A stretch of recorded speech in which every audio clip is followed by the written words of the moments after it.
మీ అందమైన ప్రయాణం ప్రారంభించండి. 49 మీ తల్లిదండ్రులు కావాలనే కలలను సాకారం చేయడానికి సహాయపడుతుంది. నమస్తే. Welcome to Suman TV. నేను పద్మిని. ప్రస్తుతంతో పాటు ప్రముఖ ఆధ్యాత్మికవేత్త, ప్రముఖ న్యూమరాలజిస్ట్, లక్ష్మీ నరసింహస్వామి ఉపాసకురాలు స్రవంతి గారు ఉన్నారు. మాట్లాడదాం. నమస్తే అక్క. నమస్తే పద్మిని, ఎలా ఉన్నారు? బాగున్నాను. అక్క, 31వ తారీఖు జ్యేష్ఠ మాసం, అధిక జ్యేష్ఠ మాసంలో ఉన్నాము. ఈ అధిక పూర్ణిమ వస్తోంది. అధిక మాసంలో వచ్చేటటువంటి పూర్ణిమకి ఏమైనా సిగ్నిఫికెన్స్ ఉంటుందా?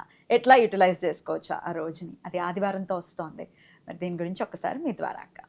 తప్పకుండా చెప్తాను పద్మిని. ఎవరింట్లో అయినా సరే ఆర్థికంగా సరిగ్గా లేరు అని అంటే ఆ ఇంట్లో అప్పు వల్ల అని ఖచ్చితంగా చెప్పుకోవచ్చు. అంటే డెప్ట్స్, లోన్స్ ఇవన్నీ కూడా మనుషుల జీవితాలని అస్తవ్యస్తం చేస్తాయి అన్నమాట. రిలేషన్స్ని పాడు చేసేస్తాయి. మనుషుల పరువు కోసం, ఏ పరువు కోసం అయితే మనము పాకులాడి అక్కడ ఎక్కువగా అమౌంట్ తీసుకొని వచ్చి వడ్డీకి తీసుకొని వచ్చి కడతాము, లాస్ట్కి వచ్చేది నాకు బాధ అనిపించే విషయం ఏంటంటే ఆ పరువే పోతుంది. అదే కదా, దేనికోసం మనం కష్టపడతాం, మెంటల్ టెన్షన్ తీసుకుంటాం, ఇక్కడ మనీ లాండరింగ్ చేసినట్టు చేస్తాం. అంతా చేసిన తర్వాత లాస్ట్కి ఏమవుతుందంటే పరువే పోతుంది. ఇవన్నీ కాదు, అసలైన పరువు ఏంటి అని అంటే మనం డబ్బుని జాగ్రత్తగా కాపాడుకోవడం, మన అనుకున్న వాళ్ళకి అందించడం అనేది సరైన పరువు అనేది మనం గుర్తించాలి. మరి ఇలాంటివి మన చేతుల్లో లేవండి. మా అమ్మ కూడా అలానే అప్పులు చేసేది, అదే జీవితం నాకు వచ్చింది. మా నాన్నగారు అప్పుల్లో ఉండేవాళ్ళండి, అదే జీవితం నాకు వచ్చింది. లేదు అంటే కనుక అసలు మాకు 10 సంవత్సరాల క్రితం అప్పు లేదండి, బోల్డ్ ఉందండి, ఇప్పుడు ఆల్మోస్ట్ ఒక 4-5 crores అప్పు చేరుకుంది అని చెప్పేవాళ్ళు చాలా మంది ఉన్నారు. నాకు 4-5 కోట్ల అప్పు ఉందండి, ఉండిపోయింది. సడన్గా మేము అసలు ఏమీ లేదు, ఏం లేదు కదా, ప్రాపర్టీ పెట్టి ఒక 2 crores ప్రాపర్టీ పెట్టి ఏదైనా చేద్దామని అనుకున్నామండి. పెట్టాము, ఆ 2 crores వేరే ల్యాండ్ తీసుకున్నాము, అది కాస్త దాన్ని ఏమంటారు, కోర్టు కేసులోకి వెళ్ళిపోయింది. ఈ 2 కోట్లకి మేము వడ్డీ కడుతూ అంత అయిందండి అని చెప్తారు. ఉత్తి కూర్చొని చేసిన పని కాదు అది. న్యాయంగా చెప్పాలంటే ఏదైనా కష్టపడదాం అనుకునే కదా వాళ్ళు చేసింది. వాళ్ళు ఏమి ఎంజాయ్ చేయడానికి కాదు కదా, ఆ 2 crores తీసుకుని ఎక్కడో ఇన్వెస్ట్ చేద్దాం అనుకున్నారు. అది కాస్త ఇలా అయింది ఏంటని అనిపిస్తుంది. అంటే ఏంటంటే ఎక్కడో క్లటర్స్, ఎక్కడో బ్లాకేజెస్, ఎక్కడో దాన్ని ఏమంటారు, వీళ్ళకి బాగానే ఉంది కదా అని అనుకున్న దిష్టో ఏదో ఒకటి మనని అప్పుల ఊబిలోకి. మెయిన్ ఇక్కడ గమనించింది ఏంటి, నేను చూసేది ఏంటంటే మన లెక్కలేనితనం. ఏం కాదులే, 2 రూపాయలే కదా, 2 రూపాయలే అన్నప్పుడు బ్యాంక్ వాడు 60 పైసలు ఎందుకు ఇస్తున్నాడు మన డబ్బుకి అనేది అర్థం చేసుకోవాలి. అవునా కాదా? అమ్మితే అడివి కొంటే కొరివిలాగా మనం ఎప్పుడు కూడా మనం 60 NP ఇస్తున్నాడు బ్యాంక్. అవును, కానీ ఎంత వరకు బిజినెస్ చేస్తున్నాడు? మాక్సిమం పర్సనల్ లోన్ అయినా 1.5 1.6 నేను చూస్తాను కరెక్ట్గా ఇచ్చే బ్యాంక్ అయితే. అంటే ఏంటి, అంతకంటే వడ్డీ ఇవ్వలేరనే కదా అర్థం. అవునా కదా? ఎలా చూస్తాడు, నువ్వు మంత్లీ ఎంత ఖర్చు పెడుతున్నావు, నీ ఎక్స్పెన్సెస్ ఏంటి, నువ్వు ఈఎంఐ కట్టడానికి నీకు మిగులుతుందా లేదా, ఎన్నో చూస్తాడు. అవునా కదా? అవన్నీ జాగ్రత్తలు చూసుకోకుండా మనం అప్పు చేయడం అనేది, దానివల్ల మనకి ప్రాబ్లమ్స్ అని చెప్పుకోవచ్చు. మరి ఈ ప్యాటర్న్ ఎట్లా మనకి రిలీజ్ అవ్వాలి, ఈ ప్యాటర్న్ నుంచి మనం ఎట్లా బయటపడాలి అని అంటే, పౌర్ణమి ఎలాంటి ఇంపార్టెన్స్, సిగ్నిఫికెన్స్ ఇస్తుంది అంటే నెగిటివ్ ఎనర్జీస్ అన్నిటినీ కూడా పారద్రోలుతుంది అని ఖచ్చితంగా చెప్పుకోవచ్చు. మీరు ఏం చేస్తారు అని అంటే, ఈరోజు మార్నింగే మీరు చక్కగా ఒక బౌల్లో వాటర్ వేసేసి మీ ఇంట్లో మీకు ఎక్కడ పెట్టుకోవాలి అనిపిస్తే అక్కడ పెట్టండి. ఓకే, వంటింట్లో మాత్రం పెట్టకుండా మిగతా ఎక్కడైనా సరే ఒక వాటర్ తీసుకొని చక్కగా మెయిన్ ఎంట్రన్స్ దగ్గర లోపల పెడితే చాలా మంచిది. పెట్టిన తర్వాత ఉన్న నెగటివ్ ఎనర్జీ అంతా కూడా ఇల్లంతా ఉప్పు పట్టుకొని ఇల్లంతా తిరగండి. సాల్ట్, సీ సాల్ట్ పట్టుకొని చక్కగా తిరగండి. తిరిగిన తర్వాత ఆ ఉప్పుని తీసుకొని ఆ నీళ్ళల్లో వేసేసి ఉంచండి అట్లానే. ఇంకా నైట్ అంతా అలానే ఉండనివ్వండి. నెక్స్ట్ డే మార్నింగ్ కి ఆ వాటర్ ని పడేయండి. ఇది ప్రతి పౌర్ణమికి చేసుకోవచ్చు. వాటర్ కి మించిన క్లెన్సింగ్ పవర్ దేనికి ఉండదు అని గుర్తుపెట్టుకోవాలి మనం. ఓకేనా? అదొకటి.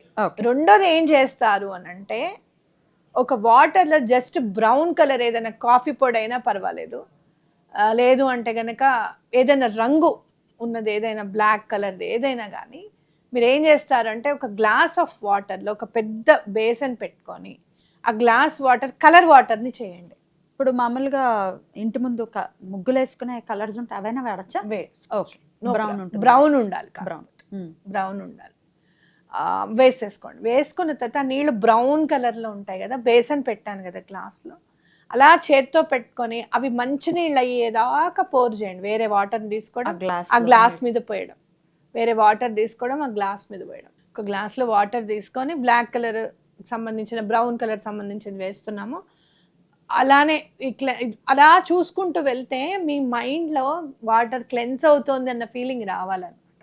ఓకేనా, వస్తుంది కూడా. అలా నార్మల్ వాటర్ అయ్యేదాకా ఆ గ్లాస్లో బేస్లో పెట్టుకుని అలా వాటర్ పోస్తూ ఉండండి. నార్మల్ వాటర్ అయిపోయిన తర్వాత క్లెన్స్ అయిపోయింది మొత్తం అంతా కూడా, నాదంతా కూడా క్లెన్స్ అయింది, ఎటువంటి క్లటర్స్ లేవు, ఎటువంటి స్ట్రెస్ లేదు నాకు అని ఆ వాటర్కి, క్లెన్స్ చేసిన వాటర్కి థ్యాంక్స్ చెప్పి గోడవతల పారిపోయండి. బయట ఎక్కడైనా పారిపోయండి, ఇంట్లో కాకుండా. తప్పకుండా ఆ క్లెన్సింగ్ ఎనర్జీ అనేది మీకు తెలిసిపోతుంది. ఆ తర్వాత మీరు చాలా ఎనర్జెటిక్ గా ఫీల్ అవ్వడము, ఏదైనా పనులు ఉంటే గనక ఆ మధ్యలో ఆగిపోయాయి అనుకున్న పనులు ముందుకు వెళ్ళడం అనేది ఈ నెలలో మీరు చూస్తారు. ఓకే, ఇది రాత్రిపూట, పూర్ణిమ రాత్రి, పౌర్ణమి రాత్రి చేయండి, బెటర్. ఎందుకంటే మనం 7:30 తర్వాత ఎనర్జైజ్ అవుతుంది మూన్, మనకి ఎనర్జైజ్ అవుతుంది. ఎందుకంటే చంద్రోదయం అని కూడా అంటాం కదా మనము. 7:30 తర్వాత నైట్ 12 o'clock చేసినా తప్పేమీ లేదు. రైట్. ఇది మామూలుగా ఇప్పుడు క్లెన్స్ చేసుకునే విధానమే కాబట్టి మరి పీరియడ్స్ లో ఉన్న మేము చేయొచ్చా అని అడిగితే వాళ్ళకి మీ సమాధానం? జనరల్ గా నేను ఎప్పుడు కూడా ఏం చెప్తాను అంటే, పీరియడ్స్ లో మనం ఏమి చేయకూడదు, మనకి ఇది ఎందుకు చేయకూడదు అనేది ఒక వీడియో చేద్దాం అనుకుంటున్నాము. నెక్స్ట్ వీడియో అదే చేద్దాము. ఎందుకు చేయకూడదు అనేది నేను చెప్తాను. కాకపోతే అప్పుడు మాత్రం మనం ఏం చేయకూడదు Padmini, just we have to SIT అంతే. మనకి గతి లేక పనులు చేసుకోవడమే అంతే. నిజంగా చెప్పాలి అని అంటే, ఎందుకు పెట్టారు అనేది నేను చదివిన తర్వాత ఇట్ వాజ్ వెరీ గుడ్ అనమాట. తర్వాత నేను నెమ్మదిగా మీకు కలర్ థెరపీ గురించి కూడా నేను నేర్పిస్తాను. ప్రతి ఇంట్లోనూ ఒక వ్యక్తి థెరపిస్ట్ ఉండాలి అనేది నా నమ్మకం. జస్ట్ మీరు స్కెచ్ పెన్స్ తో మీ ఇంట్లో ఉన్న సమస్యలను అన్నిటికీ కూడా చెక్ పెట్టుకోవచ్చు అన్నమాట, ఓన్లీ విత్ స్కెచ్ పెన్స్. ఎలాగనేది నేను ఎక్స్ప్లెయిన్ చేస్తాను. అందుకే ఎందుకు చెప్పాను కలర్ థెరపీ గురించి ఇప్పుడు అని అంటే, అది బ్లాక్ ఆర్ బ్రౌన్ కలరే ఎందుకు ఉండాలి అనేది చెప్పాను అనమాట. పింక్ ఉందనుకోండి, మనకి చాలా అమేజింగ్ అనిపిస్తుంది, చాలా భలే ఉంది డార్క్ పింక్, అది లైట్ అయిపోతుంటే ఇంకా బాగుంది, అది లైట్ అయిపోతుంటే ఇంకా బాగుంది అని అనిపిస్తుంది. బ్రౌన్ బ్లాక్ అట్లా ఉండదు, ఎప్పుడు నీట్ అవుతుందిరా బాబు అని అనుకుంటాం. అవునా కదా. మురికి ఎప్పుడు బ్రౌన్ బ్లాక్ లోనే ఉంటుంది. మీరు ఎప్పుడన్నా చూడండి, వ్యర్థ పదార్థము అనేది ఖచ్చితంగా బ్రౌన్ బ్లాక్ లోనే ఉంటుంది. రైట్, ఓకేనా, బ్యూటిఫుల్ అక్క. మళ్ళీ మీరు చూసారా, ఎవాపరేట్ అయ్యేటప్పుడు మాత్రం స్మోక్ కలర్ చేసుకుని వెళ్ళిపోతుంది. అంటే ఇక్కడ డర్టీనెస్ అంతా కూడా క్లెన్స్ చేసుకొని వెళ్ళిపోతుంది. మీరు పొగ ఏమైనా పెట్టారనుకోండి, మంట పెట్టారనుకోండి, ఏ కలర్ వస్తుంది? చక్కగా యాష్ కలర్ లో వెళ్తుంది. అంటే ఏంటంటే మొత్తం ఎన్వైరన్మెంట్ ఎప్పుడు కూడా క్లెన్స్ పదార్థాలని మాత్రమే తీసుకుంటుంది అనేది, క్లెన్స్ చేసిన తర్వాతనే దానిలో కలుపుకుంటుంది అనమాట. ఇది బ్యూటిఫుల్ అక్క. చక్కటి అంటే ఒక విధానాన్ని, మేనిఫెస్టేషన్ అనొచ్చా దీన్ని? Manifestation therapy. It's a therapy. మీరు చూడండి, చాలా సందర్భాల్లో, చాలా కుటుంబాల్లో అత్తగారితో బాధపడిన తర్వాత ఆ ఇంట్లో అమ్మాయి అత్తగారితో బాధపడుతుంది, ఆ అమ్మాయి అత్తగారితో బాధపడుతుంది, ఆ అమ్మాయి అత్తగారితో బాధపడుతుంది. నేను ఇలానే పడ్డానమ్మా, నేను పడలేదా, నేను ఇలానే పడ్డానమ్మా, నేను పడలేదా. ఇంతవరకు వచ్చిన దగ్గరికి ఇప్పుడు ఏమొచ్చింది అని అంటే, తల్లులు మా అమ్మాయికి అత్తగారి పోరు వద్దు అని చెప్పి ఎక్కువగా ఇన్వాల్వ్ అయిపోయి, ఎక్కువగా ఇన్వాల్వ్ అయిపోయి ఆ తల్లి ఈ తెల్ల అవుతుంది. అది ఎక్కువగా ఇన్వాల్వ్ అయిపోయి చివరికి ఎలాంటి పరిస్థితులు వచ్చాయంటే, మా అబ్బాయి ఓ మాట అన్నా మీరేం పట్టించుకోకండి అమ్మా, మా అబ్బాయి నీ కొడుకు అనుకోమ్మా అనే రేంజ్కి వచ్చాము. తప్పని నేను అనట్లా, but other side of the coin అట్లా కాదు. అది ఎప్పుడు చూడు, అక్కడే కనుక ఆ నెగటివిటీని కనుక మనం క్లెన్స్ చేసుకుని ఉంటే ఇన్ని జనరేషన్స్ అది పాస్ అయ్యేది కాదు అనేది నాకు ఖచ్చితమైన నమ్మకం. బాధ ఎప్పుడు కూడా, ఒక సంక్షోభం ఎప్పుడు కూడా ఒక ఎవల్యూషన్ ని తీసుకొస్తుంది. కానీ ఆ ఎవల్యూషన్ అనేది పాజిటివ్ వైపు ఉండాలి. ఫ్యామిలీ అనేది పరిడవిల్లాలి, కుటుంబ వ్యవస్థ మన భారతీయ సనాతన ధర్మం ఎలా అయితే ఒక పట్టుకొమ్మ అంటామో, కుటుంబ వ్యవస్థ కూడా ఇంకొక పిల్లర్. ఖచ్చితంగా అంతే కదా. ఖచ్చితంగా. అందుకని చెప్తున్నా, ఇవన్నీ కూడా ఇంట్లో ఉన్న క్లాషెస్ కూడా, క్లటర్స్ కూడా రిమూవ్ అయిపోతాయి, ఫైనాన్షియల్ క్లటర్స్ రిమూవ్ అయిపోతాయని ఖచ్చితంగా చెప్పుకోవచ్చు. బ్యూటిఫుల్. ఈ చైన్ ఎంత chain, it's a big chain that will change. అదే డెఫినెట్ గా అంటే ఒక కట్టుబడి ఉండడం, ఒక మనిషికి కానివ్వు, లేకపోతే కుటుంబ విలువలకి కానివ్వు, బంధానికి కానివ్వు, ఏది ఉన్నా సరే మనకి చాలా కష్టం వచ్చింది అనుకో, పిల్లల్ని చూసేసరికి అయ్యో మనం వీళ్ళ గురించి కాకుండా మనం ఎవరి గురించి బ్రతకాలి, వాళ్ళకైతే ఎవరో ఒకళ్ళు దిక్కుండాలి కదా అనేది ఆగిపోతాం. అవునా కాదా? కరెక్ట్. కాబట్టి ఈ కలర్ థెరపీ అనేది మనం ఈ రోజు నుంచి స్టార్ట్ చేద్దాం, జ్యేష్ఠ పూర్ణిమ నుంచి. మీరు అది చేసిన తర్వాత మీకు ఎలా ఉందో చెప్పండి. ఒకవేళ మీకు గనక ప్రాక్టికల్ గా కావాలి అని అనుకుంటే గనక కలర్ థెరపీ క్లాసెస్ స్టార్ట్ చేస్తానని చెప్తున్నాను కదా, దీని నుంచి మనం ముందుకు వెళ్తాం. ఇఫ్ ఎట్ ఆల్ మీకు ఎవరికైనా క్లాసెస్ కావాలి అని అనుకుంటే కనుక తప్పకుండా చెప్పండి, నేను క్లాసెస్ కూడా కండక్ట్ చేస్తాను. What I feel is in every family a therapist should be there.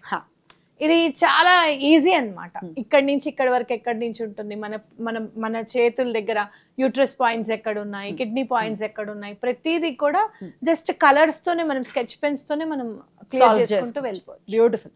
ఆ క్లాసెస్ ఎప్పుడు ఉంటాయి ఏంటి అనేది అనౌన్స్ చేస్తాము, కొంచెం వెయిట్ చేయండి. థ్యాంక్ యూ అక్క. నమస్తే. నమస్తే.